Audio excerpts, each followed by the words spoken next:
খোকা, তুই কবে থেকে নিজের ঘরে বসে কাজ করছিস? আমাকে সত্যি করে বল।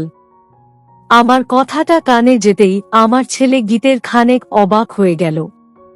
আমার ছেলে গীতেশ খানেক অবাক হয়ে আমার দিকে তাকিয়ে কৌতূহলী কণ্ঠে আমাকে বলল, মা, আপনি এখানে? আপনি এখানে কখন এসেছেন?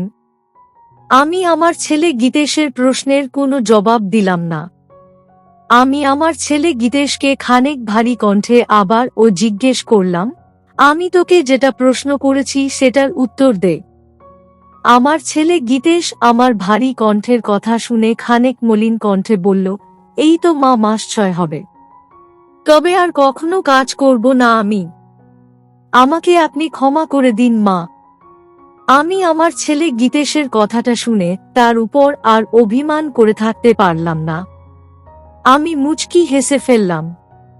আমি মুচকি হেসে আমার ছেলে গীতেশের দিকে খানিক এগিয়ে এসে আমার ছেলে গীতেশের সাথেই, হ্যালো আমার কলিজার বন্ধুরা, কেমন আছো সবাই?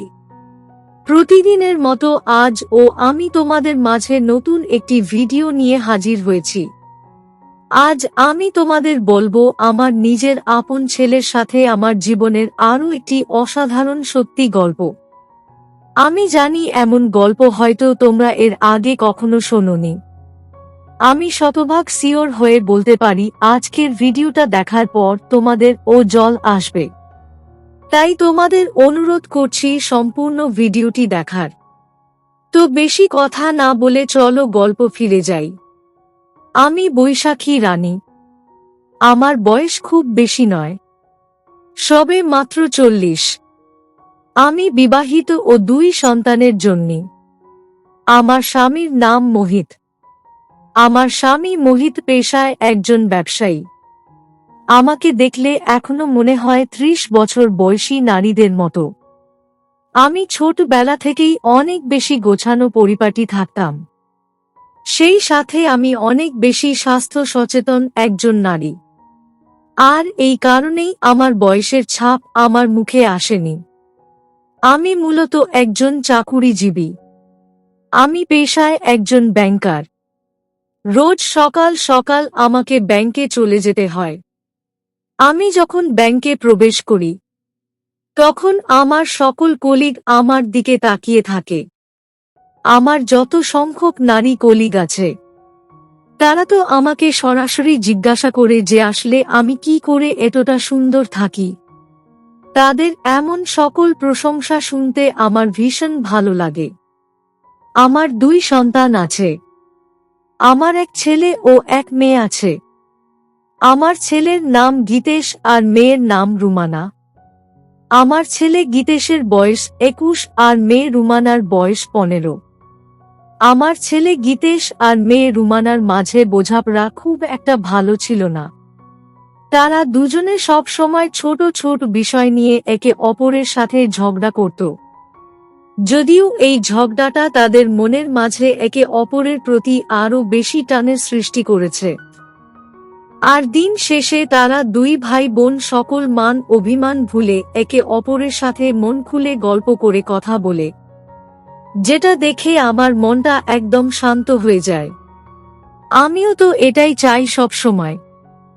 আমার ছেলে মেয়েদের মাঝে সব সময় ভালো বন্ধুত্বপূর্ণ ব্যবহার তৈরি হোক। আমার ছেলে গীতেশকে নিয়ে বরাবর আমার মনের মাঝে একটা অন্যরকম প্রশান্তি কাজ করত। কারণ ছোটবেলা থেকেই আমার ছেলে গীতেশ সব সময় আমার কথা ভাবত। সেই সাথে সে সব সময় আমার সকল কাজে আমাকে সাহায্য করত। আমার সকল কথা শুনে চলত আমার ছেলে গীতেশ। এই কারণে গীতেশের প্রতি আমার টান সব সময় বেশি ছিল। আমি রোজ যখন ব্যাংকের সকল কাজকর্ম শেষ করে বাড়ি ফিরে আসতাম, তখন আমার ছেলে গীতেশ আমার জন্য লেবুর জল নিয়ে আসত। সেই সাথে সে আমার অনেক সেবা করত।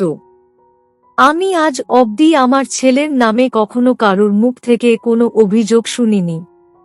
এমন সন্তানের মা হতে পেরে সত্যি আমি মন থেকে ভীষণ রকম খুশি। আমি রোজকার মতো আজ বিকেলের দিকে আমার ব্যাংকের সকল কাজকর্ম শেষ করে বাড়ি ফিরে আসি।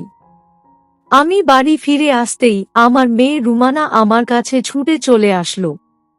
আজ আমি আমার মেয়েকে একা দেখে খানকে অবাক হয়ে গেলাম। কারণ রোজ আমি বাড়ি ফিরতেই আমার ছেলে গীতেশ আমার কাছে ছুটে চলে আসতো। আজ আমি আমার ছেলে গীতেশকে না দেখতে পেয়ে খানেক অবাক হয়ে গেলাম। আমার মেয়ে রুমানা আমার কাছে আসতেই আমি আমার মেয়ে রুমানাকে জিজ্ঞেস করলাম, কিরে মা, তুই একা? তোর ভাইয়া কোথায়? আমার প্রশ্নের জবাবে আমার মেয়ে রুমানা আমাকে বলল, মা, ভাইয়া তো তার ঘরে দরজা বন্ধ করে বসে আছে। আমি আমার মেয়ে রুমানার এমন কথা শুনে খানিক কৌতূহলী কণ্ঠে আমার মেয়ে রুমানাকে জিজ্ঞেস করলাম, কি বলছিস কি তুই? নিজের ঘরে দরজা বন্ধ করে আছে মানে? রুমানা বলল, হ্যাঁ মা, ভাইজা তো এখন প্রায় সময় নিজের ঘরে দরজা বন্ধ করে বসে থাকে। আমি ডাকলেও কোনো জবাব দেয় না। আমার মেয়ে রুমানার কথাটা শুনে আমার কপালে চিন্তার ভাঁজ পড়ে গেল।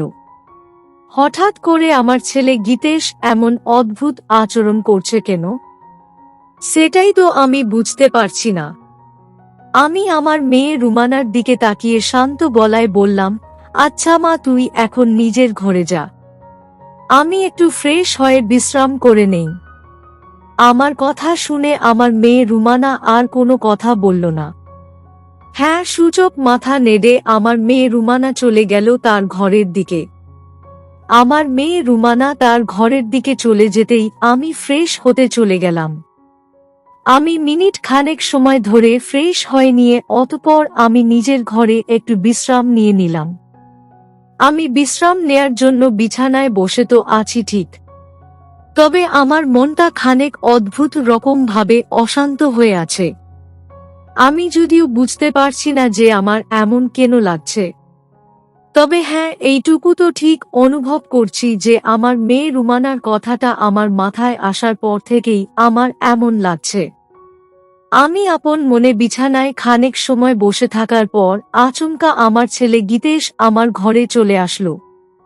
আমার ছেলে গীতেশ আমার ঘরে এসে আমাকে বসে থাকতে দেখে মুচকি একটা হাসি দিয়ে আমাকে বলল, মা, আপনি কখন এসেছেন? আমাকে ডাকলেন না যে? আমি আমার ছেলে গীতেশের কথাটা শুনে খানেক ভারী কণ্ঠে বললাম, কেন রে খোকা? আগে ও তো আমি বাড়ি ফিরে আসতাম।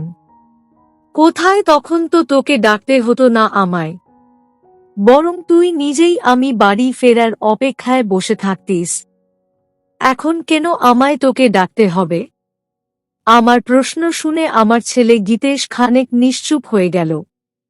আমার ছেলে গীতেশ নিশ্চুপ হয়ে যেতেই আমি আমার ছেলে গীতেশকে বললাম, শোন, সন্ধ্যা হয়ে এসেছে, জল খাবার খেতে হবে এখন। রুমানাকে নিয়ে খাবার টেবিলে গিয়ে অপেক্ষা কর, আমি আসছি। আমার কথাটা শেষ হতেই আমার ছেলে গীতেশ কোনো শব্দ না করে চুপচাপ আমার ঘরের বাহিরে চলে গেল। আমার ছেলে গীতেশ আমার ঘর থেকে চলে যাওয়ার পর আমি একটা দীর্ঘশ্বাস ফেললাম। আমি একটা দীর্ঘশ্বাস ফেলে আমিও নিজের ঘর থেকে বেরিয়ে চলে আসি খাবার টেবিলের সামনে। আমি খাবার টেবিলে বসে খাবার খাচ্ছি আর চোখে আমার ছেলে গীতেশের দিকে বারবার তাকাচ্ছি। আমার কেন যেন মনে হচ্ছে আমার ছেলে গীতেশের মাঝে কিছু পরিবর্তন এসেছে। তবে সেই পরিবর্তনটা আসলে কি, সেটা আমি ঠিক বুঝতে পারছি না। আমি বেশ খানেক সময় এমনভাবেই আর চোখে আমার ছেলে গীতেশের দিকে তাকিয়ে থাকলাম। অতঃপর জল খাবার খাওয়া শেষ করে আমি আমার মেয়ে রুমানার সাথে কিছু সময় বসে গল্প করলাম। আসলে সারা দিন আমি বাড়ির বাহিরে ব্যস্ততার মাঝে থাকি, তাই নিজের পরিবারকে আমি তেমন একটা সময়ও দিতে পারি না। তাই আমি এখন আমার মেয়ে রুমানার সাথে বসে গল্প করতে থাকি। আমি আমার মেয়ে রুমানার সাথে বসে বেশ খানেক সময় গল্প করার পর আমার সবাই রাতের খাবার খেয়ে নিলাম। আমার সবাই রাতের খাবার খেয়ে যায়, যার ঘরে চলে গেলাম ঘুমাতে। আমি নিজের ঘরে চলে তো আসি ঘুমাতে, কিন্তু আমার কেন যেন চোখে একদমই ঘুম আসছে না। আমি বেশ খানেক সময় চেষ্টা করার পরেও অতঃপর একটু ঘুমাতে পারলাম। পরদিন সকাল বেলা আমি ঘুম থেকে উঠে পড়তেই আমার নিয়মিত যেই কাজকর্মগুলো থাকে সেসব আমি সেরে নিলাম। আমি আমার সকল কাজকর্ম সেরে নিয়ে সোজা চলে গেলাম আমার ব্যাংকে। আমি আমার ব্যাংকে প্রবেশ করতেই আমার সবথেকে কাছের ও পরিচিত কলিগ লাবণী আমার কাছে এসে আমার দিকে তাকিয়ে আমাকে জিজ্ঞেস করল, কি ব্যাপার বৈশাখী, তোমার চোখ মুখ এমন দেখাচ্ছে কেন? কোনো কিছু নিয়ে চিন্তায় আছো নাকি? আমি আমার কলিগ লাবণীর কথাটা শুনে মুচকি হাসার চেষ্টা করে বললাম, আরে না, তেমন কিছু না। এমনিতেই আমার মনটা ভালো লাগছে না, এই আর কি। আমার কথাটা শুনে লাবণী আমাকে আবার জিজ্ঞেস করল, সে কি কথা? কেন ভালো লাগছে না বলো আমায়। শরীর সুস্থ আছে তো তোমার? আমি লাবণীকে বিচলিত হতে দেখে বললাম, আরে তেমন কিছু না, এমনিতে আমি ঠিক আছি। আমাকে নিয়ে এত চিন্তা করো না তো, তুমি কাজে মন দাও। আমার কথাটা শুনে আমার কলিগ লাবণী আর কিছু বলল না। লাবণী বুঝতে পেরে গেছে যে আমার মনটা ভালো নেই, আর আমি আমার মনের কথাগুলো তার সাথে আমি শেয়ার করতে চাইছি না। আমি সারা দিন ব্যাংকের সকল কাজ করলাম। বিকেলের দিকে নির্দিষ্ট সময় আমি চলে আসলাম আমার বাড়িতে। আমি আমার বাড়ি আসতেই আজ দেখতে পেলাম আমার মেয়ে রুমানা একা বসে আছে সোফায়। আমি আমার মেয়ে রুমানাকে একা বসে থাকতে দেখে রুমানার দিকে এগিয়ে গেলাম। আমি আমার মেয়ে রুমানার দিকে এগিয়ে গিয়ে রুমানার পাশে বসলাম। আমি আমার মেয়ে রুমানার পাশে বসে রুমানাকে খানিক ভারী কণ্ঠে জিজ্ঞেস করলাম, আজ তোর ভাইয়া ঘরে বসে আছে? রুমানা মুচকি হেসে বলল, হ্যাঁ মা, আজ তো ভাইয়া নিজের ঘরেই বসে আছে, সেই দুপুর থেকে। আমি বিকেলের একটু আগেও ডেকে এসেছি, ভাইয়া কোনো শব্দ করেনি মা। আমি আমার মেয়ে রুমানার মুখে গতকালের মতো কথাটা আজ শোনার পর ভীষণ রকম অবাক হয়ে গেলাম।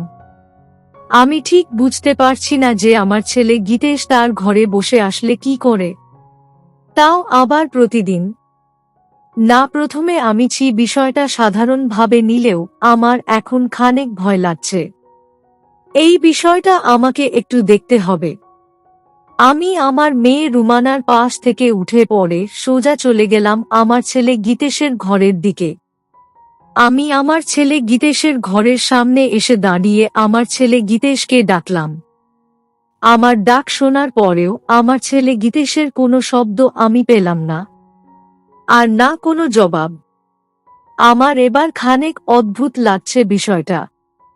সেই সাথে আমার মনের মাঝে খানিক ভয় তৈরি হয়েছে, এই ভেবে যে সবকিছু ঠিক আছে তো। আমি আমার ছেলে গীতেশকে আরো দুবার ডাকতেই আমার ছেলে গীতেশ তার ঘরের দরজাটা খুলে বাহিরে আসতেই আমাকে দেখতে পেয়ে মুচকি হাসি দিয়ে বলল, মা আপনি? আমি আমার ছেলে গীতেশের উপর এখন অনেকটাই বিরক্ত। আমি আমার ছেলে গীতেশকে খানিক ভারী কণ্ঠে বললাম, সমস্যা কি হয়েছে তোর? আমি কতবার তোকে ডেকেছি, আমার ডাক কি শুনতে পাস নাই তুই? আমার ভারী কণ্ঠে বলা কথাটা শোনার পর আমার ছেলে গীতেশ খানিক মলিন কণ্ঠে বলল, না আসলে মা, ঘরের দরজাটা বন্ধ তো, তাই আর কি শোনা যায়নি। আমি এবার খানিক অভিমানী কণ্ঠে আমার ছেলে গীতেশের দিকে তাকিয়ে তাকে জিজ্ঞেস করলাম, কেন রে? কোন এমন মহান কাজ করছিস ঘরের বসে যে ঘরের দরজাটা খুলতে পাচ্ছিস না? এইদিকে ঘরে যে একটা বোন আছে, সেই দিকে তোর কোনো খেয়াল আছে? আমার প্রশ্নটা শেষ হতেই আমার ছেলে গীতেশ খানিক ভারী কণ্ঠে আমাকে বলল, কেন মা, আমাকেই কেন সব দিকে খেয়াল রাখতে হবে? আপনি রেখেছেন আমাদের দুই ভাই বোনের দিকে খেয়াল, আজ আপনি এসে বলছেন বোনের খেয়াল রাখতে? আমি এত খেয়াল রাখতে পারবো না। আপনার যেমন ইচ্ছে হয়েছে তাই করেছেন। বাবা, ঠিক তাই, আমিও ঠিক তাই করব। আমি আমার ছেলে গীতেশের মুখে এমন কথা কখনো প্রত্যাশা করিনি। আমি আমার ছেলে গীতেশের কথাটা শোনার পর খানিক নিশ্চুপ হয়ে গেলাম। আর কোনো কথা আমি বলতে পারলাম না। আমার ছেলে গীতেশ আমাকে নিশ্চুপ দেখে সে ও আর কোনো কথা বলল না। সোজা নিজের ঘরে ফিরে গেল। আর আমিও আমার ঘরে ফিরে আসলাম। আমি আমার ঘরে ফিরে এসে নিজের মতো করে বসে থাকলাম। আর তারপর দিন আমি আর ব্যাংকে গেলাম না। আমার জানতে হবে গীতেশ আসলে তার ঘরে বসে কি করে। আমি আমার প্রশ্নের জবাব খোঁজার জন্য বাড়িতে থেকে গেলাম। আর সুযোগ বুঝে আমি আমার ছেলে গীতেশের ঘরে গিয়ে লুকিয়ে পড়লাম। আমাকে আজ যে করেই হোক আমার ছেলে গীতেশের সত্যিটা জানতেই হবে। আমি প্রায় ঘন্টা খানেক সময় আমার ছেলে গীতেশের ঘরে বসে অপেক্ষা করার পর আমার ছেলে গীতেশ তার ঘরে আসলো। আমার ছেলে গীতেশ তার ঘরে আসতেই রুমের দরজাটা বন্ধ করে দিল। আমার ছেলে গীতেশ ঘরের দরজাটা বন্ধ করে দিতেই আমি যা দেখতে পেলাম তা দেখে আমি ভীষণ রকম অবাক হয়ে গেলাম। আমি দেখতে পেলাম আমার ছেলে গীতেশ তার ঘরে বসে কাজ করছে। এটা দেখে আমি অবাক হয়ে গিয়ে আমার ছেলে গীতেশকে বলে উঠলাম, খোকা তুই কবে থেকে নিজের ঘরে বসে কাজ করছিস? আমাকে সত্যি করে বল। আমার কথাটা কানে যেতেই আমার ছেলে গীতের খানেক অবাক হয়ে গেল। আমার ছেলে গীতেশ খানেক অবাক হয়ে আমার দিকে তাকিয়ে কৌতূহলী কণ্ঠে আমাকে বলল, মা আপনি এখানে? আপনি এখানে কখন এসেছেন? আমি আমার ছেলে গীতেশের প্রশ্নের কোনো জবাব দিলাম না। আমি আমার ছেলে গীতেশকে খানেক ভারী কণ্ঠে আবার জিজ্ঞেস করলাম, আমি তোকে যেটা প্রশ্ন করেছি সেটার উত্তর দে। আমার ছেলে গীতেশ আমার ভারী কণ্ঠের কথা শুনে খানেক মলিন কণ্ঠে বলল, এই তো মা মাস 6 হবে। তবে আর কখনো কাজ করব না আমি। আমাকে আপনি ক্ষমা করে দিন মা। আমি আমার ছেলে গীতেশের কথাটা শুনে তার উপর আর অভিমান করে থাকতে পারলাম না। আমি মুচকি হেসে ফেললাম। আমি মুচকি হেসে আমার ছেলে গীতেশের দিকে খানেক এগিয়ে এসে আমার ছেলে গীতেশের সাথেই বসে পড়ে তার কাজে আমি তাকে সাহায্য করতে লাগলাম। আমার ছেলে গীতেশ আমার এমন কাজে ভীষণ অবাক হয়ে যায়। সে হয়তো ভাবতেও পারেনি আমি তাকে সাহায্য করব তার কাজে। আসলে সন্তানের যেই কাজে তার ভালো হবে সেই কাজে সন্তানকে সাহায্য করতে হয়। আমিও তাই করছি। আমি আমার ছেলে গীতেশের সাথে বসে অনেক সময় ধরে কাজ করলাম। সেই সাথে অনেক সময় ধরে গল্পও করালাম। সত্যি আজ আমার মনের মাঝে খানেক প্রশান্তি কাজ করছে। আজ আমি আমার ছেলে গীতেশকে সাহায্য করতে পেরে অনেক খুশি। অতঃপর আর কি, এখন থেকে আমি নিজেও আমার ছেলে গীতেশের সকল কাজে তাকে সাহায্য করি। এতে করে আমার অনেক ভালো লাগে। তো বন্ধুরা, এই ছিল আমার নিজের আপন ছেলের সাথে আমার জীবনের একটি সত্যি ঘটনা। তোমাদের কেমন লাগলো আজকের গল্পটা? অবশ্যই কমেন্টে জানাবেন। প্রিয় বন্ধুরা, আজকের ভিডিওটি এখানেই শেষ করলাম। যদি আমাদের ভিডিওটি আপনাদের ভালো লেগে থাকে তবে একটা লাইক করবেন এবং চ্যানেলটি সাবস্ক্রাইব করবেন। আজকের জন্য আপনাদের কাছে বিদায় নিচ্ছি। দেখা হবে আগামীকাল নতুন একটি ভিডিও নিয়ে। সে পর্যন্ত সবাই ভালো থাকবেন। ধন্যবাদ।